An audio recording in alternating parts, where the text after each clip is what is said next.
Welcome to the With Purpose podcast. I'm Karen. And I'm Chrissy. Life is full of ups and downs, but through it all, there is purpose. A purpose that encourages us, strengthens us, and ultimately glorifies the Lord. Let's walk this journey together on purpose with purpose. Hello, everybody, and welcome back to the With Purpose podcast with Chrissy and Karen. We have a very exciting episode for you today because we've got a really important and eye-opening conversation lined up. Back when Karen and I started talking about the podcast, there was a couple of topics we knew right away we would love to talk about, and today's episode is one of them. We're talking about the spiritual roots of yoga and what we as Christians need to be aware of when it comes to this hugely popular practice. So many of us know someone who does yoga, or maybe we've even tried it ourselves. And it can seem like just a simple, healthy way to stretch and exercise. But what's really behind it? And as followers of Jesus, how should we respond? The good news is we don't want to leave you with just a warning. We also want to talk about safer and better alternatives. That's why we're so excited to have a very special guest joining us today.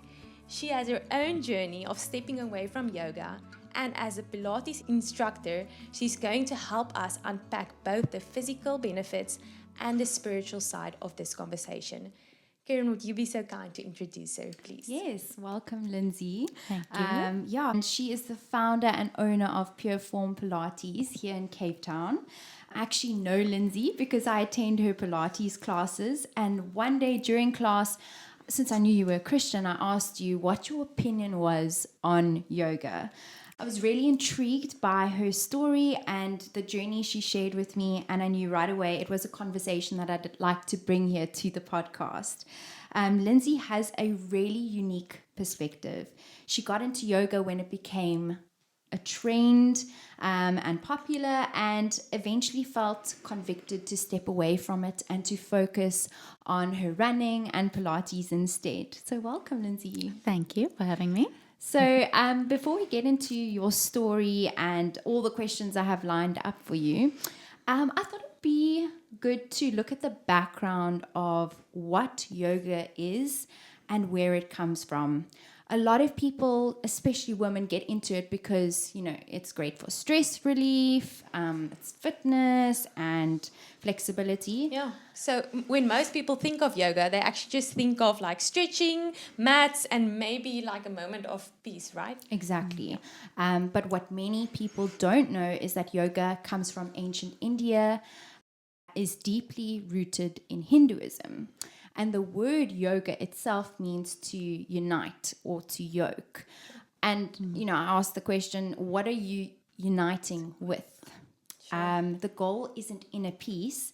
It is meant to unite a person with your Hindu gods and awaken something called Kundalini energy, which is believed to live at the base of the spine, often depicted as a coiled serpent. So apparently it kind of wraps around the spine from the base or something like that, and then through all of these poses and things you awaken this energy and gives you some sort of power. That's kind of the research that I did. And the postures, the asanas, weren't originally created as exercise. Many were acts of worship to Hindu deities, like the sun salutation, honoring the sun god Surya. Even some pose names are directly linked to Hindu gods or animals. Sure. And that's why, from a Christian perspective, yoga can be risky. Scripture warns us against engaging in practices tied to other spiritual powers. Paul says in 1 Corinthians 10 verse 20 that the sacrifices of pagans are really offered to demons. So even if we think we're just stretching, we could be opening spiritual doors we don't intend to. The practice itself is not neutral. It was designed as a doorway to the spiritual realm, but not to the God we serve. Exactly, and that's why it's such an important conversation to have. We want to know the truth about yoga so we can make choices that honor God with our bodies and protect our spirit. So now that we've unpacked a little bit about yoga and what it really is, the spiritual roots and why we as Christians need to be cautious. I think it's so valuable to hear a real life perspective, and that's why we've invited Lindsay here today. So Lindsay, first question. Could you start by sharing a little bit about your story, how you first got involved in yoga, and then what drew you to yoga in the first place? So during the time that yoga definitely became a trend, my Pilates studio was based in Cape Town in the city. And I just started the studio. I had lots of morning classes and some evening, but not much to do in the middle of the day. So I thought, okay, let me go and try and take up yoga. All my clients were speaking about it, and I'm naturally quite an inflexible person. So I thought, okay, yoga should be great. Let me work on my weakness, which is my inflexibility, and let me go to some classes. So I joined heated yoga, which I thought, okay, great, this is even better. I'm working hard. I'm really sweating it out, getting rid of all the toxins, and at the same time, it's going to benefit my flexibility. So I started going to a lunchtime class, and I started going daily because it was the package that you bought. And I enjoyed the yoga. I did enjoy it. And I think my first little warning sign was an injury, more of a physical sign, so an injury that I got. And I was still running and doing Pilates, of course, and I'd never had an injury. Through all my dancing years, my running, and Pilates, I'd never had an injury. So that was my first thing, sort of thinking, oh, why is this now happening to me? This should be benefiting me. So that was the first thing. And it depended, obviously, which class you went and which instructor you went to. But at the end of the class, you end in Shavasana, which is like a meditative, lying down on your back in a sort of a meditative position. And there, it just started off initially being, oh, this is quite nice to relax and close my eyes and think of nothing. But that nothingness, you then got guided into things of, sort of words would come up that I didn't have a clue what they would mean. The one instructor once mentioned sort of, imagine you're on your last acid trip and you start envisioning all these things. And I thought, oh, goodness me, okay, I'm not going to be on an acid trip, but okay, you do you kind of thing. Yeah. And those parts of the class I would start to feel uncomfortable, but I would sort of be like, it's okay, just, just lie and just have this time to just relax. Sure. So how long did you practice yoga for then? So I think I probably did it for about a year. Okay. Yeah, sure. I probably did it for about a year, yes. And then you had you had that physical injury, and then you started hearing these interesting things during the end of the meditation and practice. Was there a specific point when you realized, okay, this is not aligning with my faith?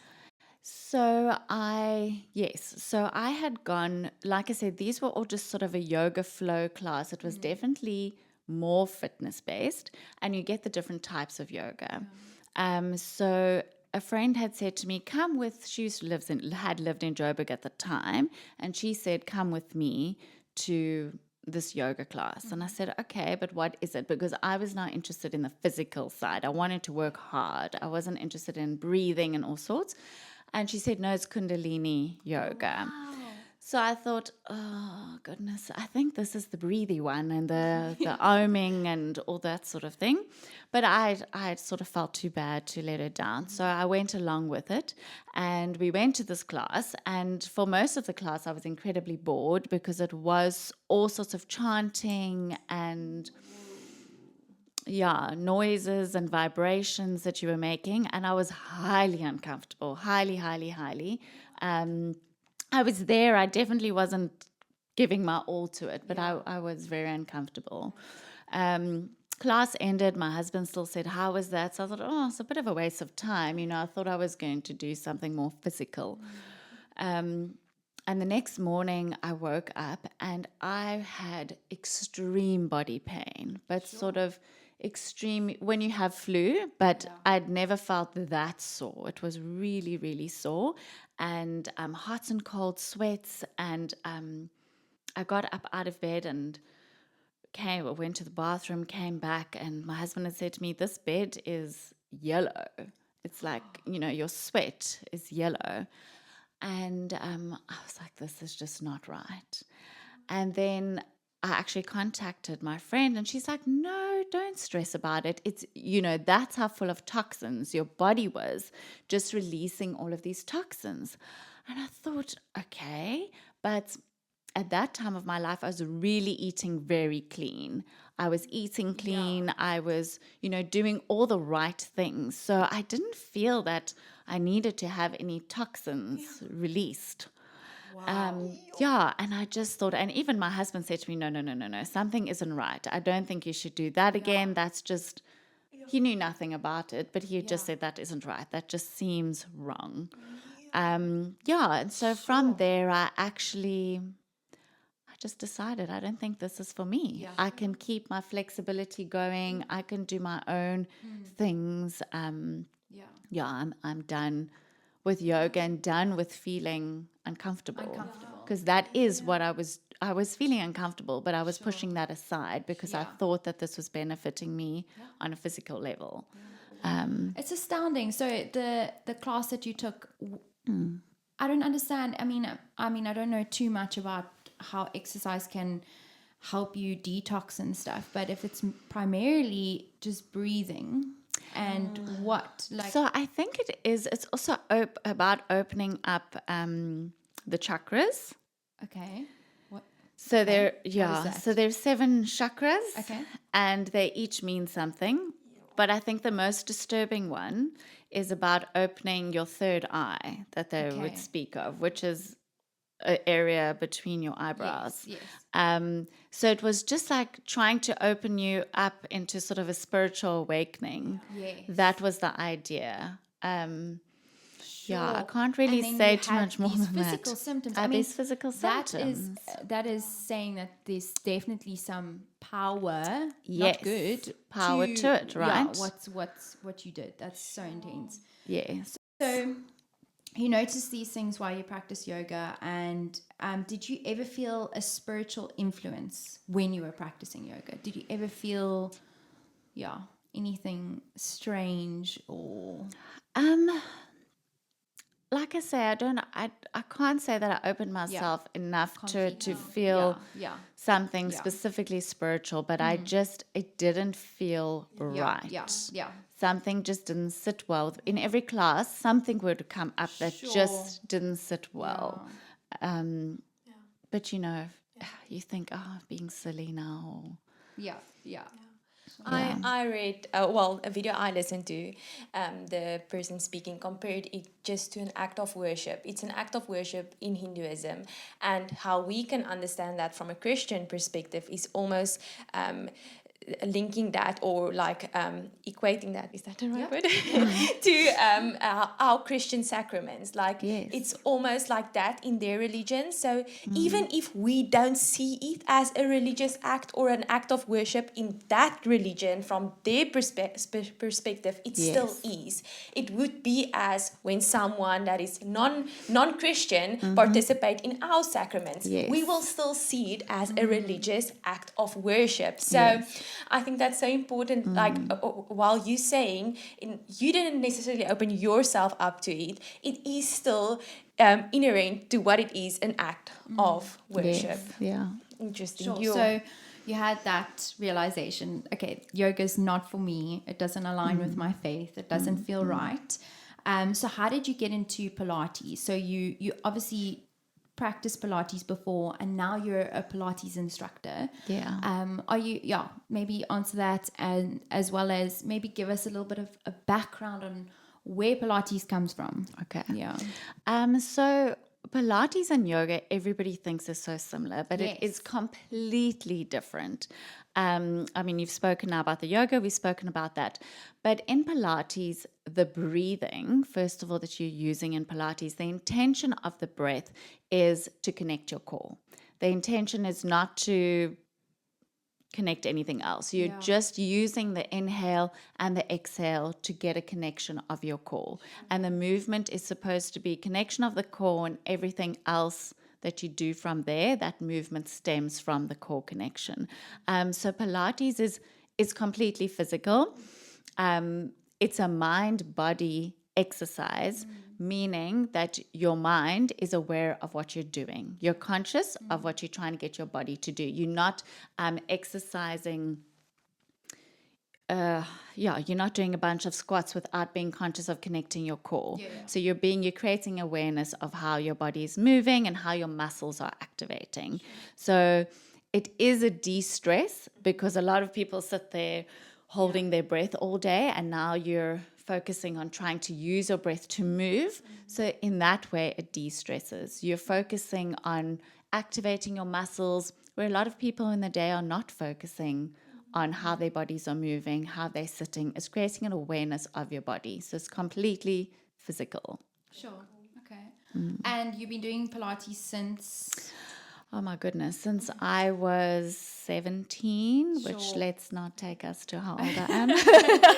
And a very long you time. actually studied it, right? Yeah, so I did ballet all my life, and my ballet teacher also taught Pilates and had a Pilates studio. So she would make us do Pilates as part of our ballet training. She used to call Pilates a watered down ballet, or like ballet on the floor, just because of the connections and the awareness and the posture the whole time. So I had done it from then, and she had encouraged me to do my Pilates course and to be an instructor, but I thought I had more important things to do and more important things to study. But clearly she knew best. Yeah. And when you first studied Pilates, I think we had this conversation where you said it was it in a wartime or when? Oh yes, Who so was the founder? yes, Joseph Pilates, he was the founder. Yes. So he actually brought it during the wartime. Okay. So he actually started teaching it to the war soldiers. You can actually find videos of this on YouTube. It's quite entertaining to watch. So it's a sequence of 34 exercises that are done on the mat. Now we obviously have all the equipment, which he did create later, but during the wartime, it was sort of, we do these 34 exercises, and his words, you'll be in the best physical and mental shape of your life. So also creating that endurance. It's a flow. You're supposed to flow from one movement to the other. Hence why I don't give you too many breaks in a class. It's not about we do so many reps and then we take a break. It's a go. It's a flow. It's about creating endurance, and that's endurance of the mind as well. That was his intention. So the mental strength with the physical strength. That's amazing. Yeah. And was it the reformer beds are kind of... So actually the hospital? Cadillac, so he was actually a sickly child. Okay. And so he spent a lot of time in hospital. And because I think he was quite an extreme personality, he sort of thought, how can I strengthen myself while being debilitated in bed? Yeah. So the Cadillac is a bed-like piece of equipment where a lot of the exercises, you lie on your back and there's springs overhead, and you put your feet in the springs or your hands in the springs, and you do your movements from there. So you don't need to be standing upright to be able to exercise or strengthen your body. So the Cadillac was actually based on that. That is so cool. Yeah. Sure. That's very interesting. So I think a lot of listeners would like to know, is there even a physical benefit to doing yoga? And if so, can you talk about how maybe Pilates would kind of provide a similar benefit instead of, doing the whole stress? I know you spoke about the breath. Yes. But what does Pilates help with your flexibility? And so Pilates does help with your flexibility. Pilates is flexibility, but it is centered around mobility, because you want to be flexible, but even somebody who's too flexible they'll get a lot of injuries because their joints are not strong enough to hold them in the correct position. So being hypermobile, hyperflexible is also not a good thing. So Pilates is your safe, conservative way of stretching and strengthening. Where again, yoga, where I think my injury may have come from as well, is that you're holding poses and the whole time you're trying to sink deeper and deeper into the pose, which is actually not beneficial for your joints, especially your hips, shoulders. You're moving your body beyond its normal range or beyond the range that should be moved. Yeah, so in my opinion, I think in most Pilates instructors' opinions, Pilates is the base of every form of exercise. Once you've got that, once you have that connection, you know how your body moves, you can move from there. So it's not necessary to, yoga doesn't provide anything else. I remember in 2020, I decided, it was lockdown, and I hadn't exercised in months or years. Quite. I thought, okay, yoga is going to be a great way to just get in. It's not too intense, so let me start there. And I started with a YouTube chick, I don't know, on YouTube, and I was loving it. Rolled out my mat. I found it lovely, but I did get incredibly bored and worried about my joints because you're holding these positions for so long. Yes, especially because yours are slightly hypermobile. Yeah. And anyway, and then I was very proud about it and told my mother-in-law, and she's like, "You're practicing yoga. Do you think you should be doing that?" And I was like, but I'm thinking about God. Like, I know this lady saying all of these poses, names and stuff that I don't understand, but I'm just trying to replace it with God. So naive about it. And then I started listening to podcasts, and that's when I also heard, hang on, there's more to this. So I didn't know. And that's when I started questioning the whole source of yoga. And I think it would, yoga opens the doors of also a trend, in my opinion, on spirituality.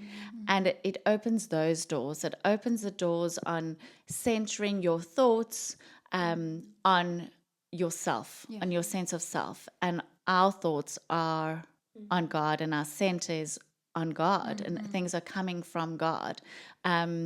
Where that is not what it's about. And you saying your mother-in-law, I mean, I think also part of a generational thing, that was a reason why different people, in my mom's words, would do yoga. It wasn't something that you did, but because of the trend, and with that trend comes all sorts of other things, more and more people are doing it, and it is, I mean, every second person, especially maybe not where we live, but practices yoga on a daily basis. Exactly. And people use it to center themselves and all sorts of things, most of the time not knowing at all what that means. Exactly. Or where it could potentially lead to. My goodness. Did you have anyone that, said, maybe you shouldn't do this? Yeah, so my best friend, Anushka, she has always kind of been, while I go and explore things, she's always there in the background going, are you sure this is okay? Are you sure it's okay? And with yoga, I said, please don't be silly. This has got nothing to do with God. Come and do it. You will love it. You are going to sweat, and it's going to help you tone and all these things. And she came to 1 or 2 classes with me. And just also, this is weird. These people are a bit strange. But always just been sort of that constant background of, are you sure this is okay? Are you sure it's okay? And to be completely honest, it's only now that I will look back and go, wow, it really wasn't okay. Sure. It really, really wasn't. Sure. So you think there's no possibility of separating the physical practice of yoga and the spiritual roots? In my experience, I really wanted it to be that way. I really did think that I was just doing it physically. Sure. But unfortunately, I think it does open doors, or it can. And I was lucky enough for it to not go far, or for me to experience anything that was too traumatic. But it does, unfortunately. And as much as and why would you want to, if you're almost, like you said, when you were doing it with YouTube videos, but I'm thinking of God, and that's where my mind is at, but you're actually at a battle then. Yes. Whoa. You almost said as like spiritual warfare. Yeah. So why? Yeah, exactly. Why? Exactly. That's a great response. For women listening who might have practiced yoga or are curious about it, what advice would you give them? It's actually, that's a really tough one, Karen. I mean, obviously I'm going to say we'll do Pilates rather. Do your research. Do your research, do Pilates. I would think your first question is, why do you want to practice it? If you want to practice it, number one, from a physical point of view, there are other ways of doing it. You don't have to go to the gym if that's, a lot of people say, I'll do yoga, I don't like the gym. You don't need to go to the gym. You don't need to lift heavy weights.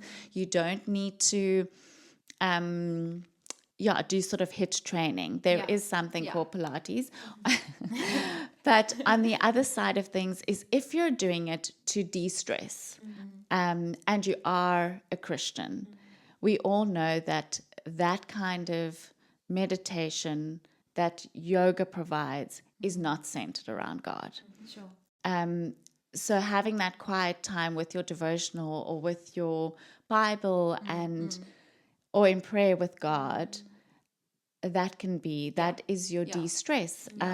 Taking a few breaths, lying with your legs up in the middle of the day and taking a few intentional breaths of trying to relax your body. Yes. That can help you de-stress. That can slow down the nervous system. But unfortunately, with yoga, it can lead to other things without you even realizing it, and gradually. Sure. That's scary, yeah. Sure. Now, do you have any favorite like Pilates move or sequence that you love to do with your clients? And another question on top of that, can men do Pilates as well? I think a lot of men are like, it's for the ladies. Okay. All right. So first of all, with the exercises or sequences, I mean, you would know I love a plank. Yes. A plank in every which way that variation I can think of. And I actually do just love a quick little ab mat sequence. The reformers and equipment we love as well, but for anyone doing it, to strengthen your core, you just need 5 to 10 minutes rolling down at the beginning and just doing some ab exercises. To answer your second part, for guys, absolutely, 100%. And I have found that my male clients have always ended up being the most consistent clients. The clients that actually reap the benefits because they haven't necessarily moved in this way. Or they've always had that thing of, I got to like pump high weights and high energy, go, go, go, go, go. But then they do Pilates and you give them their tiny little 1 kilogram weights. It doesn't help that they're pink. And then they can't believe that these tiny weights can do so much damage. And I heard it's great for golf. Great for golf, great for surfing, great for mountain biking, great for running. I mean, the list goes on. It's great for everything. Okay, last question. What advice would you give to Christians who love yoga but feel conflicted? Where should they go from there? Karen, goodness. I would say that there are some. Let's use an exercise like a headstand in yoga. People, it's an accomplishment to be able to do a headstand. There's absolutely nothing wrong with being able to get into that pose and doing it, being able to hold. There's a lot of strength that's needed in the body. So a lot of the yoga, you can take those exercises and do them. But it's the flow. It's the sun salutation flow. It's the flow of movement, how you move, that sequence. It's the type of breath that you're using with your intention behind the breath. Sure. So the exercises per se and stretching, even stretching, yes. So people mustn't think that they can't stretch Yes. because they're going to awaken some Yes, like kundalini something. we do our cat-cow stretches in Pilates, which is in yoga. I mean, that is to mobilize your spine 100%. But a lot of it in yoga is about the flow and the sequence of movement and what those connections mean.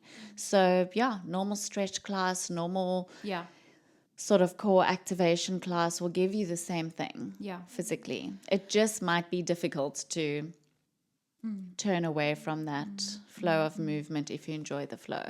Sure. Do you have any last questions? No, I've been from all sides. I've heard people tell me that it's really something that I need to look into to get into Pilates. Pilates. I'm like, So if I wasn't convinced before this conversation, I'm sure I am now. I feel like I can add a benefit to this. You said golf swing and all that, but me, I have to lift my boy often, so also that core strength, and there's a couple of years left for me to still be lifting him.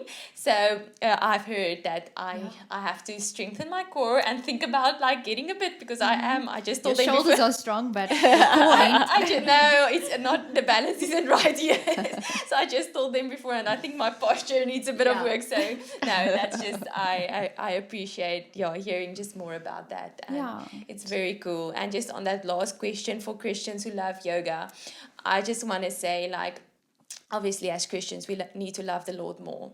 So if you're struggling, I think just to shift your eyes to the Lord, and that's then something you have to give up, but I'm sure he will exceed your expectations when you honor him with your body too. So that's the only thing I want to add.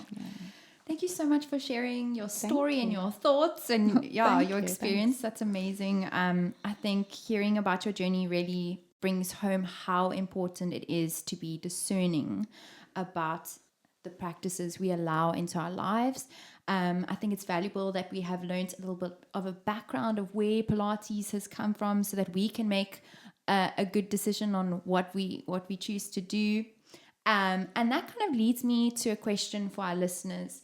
Why has yoga become so popular? Think about it. It's everywhere, in schools, in gyms, literally at Virgin Active. They have yoga stretch classes. At wellness centers, it's all over social media and YouTube. It's marketed as the ultimate way to relax, reduce stress, and stay fit. But why is a practice rooted in another religion being pushed on us so widely? The answer is simple. It is of the world, and is from the world. And as Christians, we are called to be careful about what we absorb. And we know that from Romans 12, verse 2, do not conform to the pattern of this world, but be transformed by the renewing of your mind. Then you will be able to test and approve what God's will is, his good, pleasing, and perfect will. Yoga is presented as harmless, but its spiritual origins and meditative practices can open doors that aren't aligned with God's truth. And speaking of meditation, yoga encourages emptying the mind or focusing inward, often on self or spiritual forces outside of God. But scripture tells us that we are to meditate on God's word, not worldly philosophies. Psalms chapter 1 verses 2-3 says that the blessed person delights in the law of the Lord and meditates on it day and night. Meditation isn't inherently wrong, but where we place our focus matters. So as you reflect on Lindsay's story, ask yourself, why is it being normalized in our world? And how can I choose practices that honor God, strengthen my body, and protect my spirit? Wow. I just want to give to our listeners, we put out a question box and asked, what's your thoughts on yoga? Do you think Christians should practice it? And I just want to say most of our listeners actually agreed and said no. So that was very cool and encouraging for me to see as well. But on that, we just want to leave you with some practical things to walk away with today. As you think about this topic and as you walk away from this episode, just think of these few points. Be spiritually discerned. Before engaging in any practice or exercise, pray and ask God for wisdom. Remember 1 Thessalonians 5 verse 21-22 says, Test everything, hold fast to what is good, and abstain from what is evil. Understand the roots. Yoga may seem harmless, but it has spiritual origins that can conflict with our Christian faith. Knowing this helps you make informed choices. Choose safe alternatives. Thankful for this one today. Pilates, walking, swimming, strength training. There are plenty of ways to strengthen and move your body that honors God. Listen to your spirit. I think this is such an important one because I know the Lord gives us this nudge by His Spirit. If something feels spiritually off, don't ignore it. God has placed the Holy Spirit in us to guide and protect us. And lastly, involve your community. Talk to friends, mentors, or Christian instructors when exploring new wellness practices. Shared wisdom can help keep you on a safe path. And we know that firsthand. Thanks, mother-in-law and best friend. And lastly, remember that caring for your body is part of honoring God. It's not just about avoiding risk. When we choose practices that nurture both our body and our faith, we walk fully in His purpose for us. Yeah. Thank you so much for listening today. We hope Lindsay's story and our conversation have given you clarity, encouragement, and practical ways to honor God with your body and your choices. Yeah, and we'd love to hear how today's episode spoke to you. Connect with us on Instagram at the With.Purpose podcast. Share your thoughts and let's keep this conversation going. And if this episode encouraged you, please hit the follow button, leave us a review, and share it with a friend who needs this encouragement. And remember, every day is an opportunity to live with purpose. And to the glory of God.